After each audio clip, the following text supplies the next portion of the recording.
बार्शीटाकळी तालुक्यातील पिंजर येथील जुने बसस्थानक खासगी वाहनांच्या अतिक्रमणामुळे एसटी वाहतुकीसाठी अडचणीचे ठरत आहे।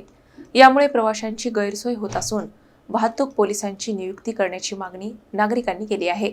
बार्शीटाकळी तालुक्यातील पिंजर येथील जुने बसस्थानक सध्या खासगी वाहनांचा अड्डा बनण्याचे चित्र आहे।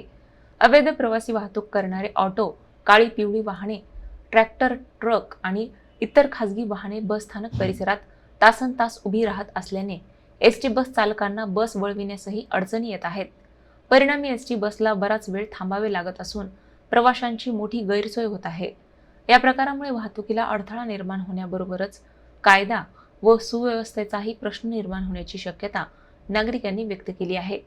बसस्थानक परिसरात कायमस्वरूपी वाहतूक पोलिसांची नियुक्ती करून अतिक्रमण करणाऱ्या वाहनांवर कारवाई करावी आणि एसटी बससाठी स्वतंत्र जागा उपलब्ध करून द्यावी अशी मागणी स्थानिक नागरिकांकडून करण्यात येत आहे।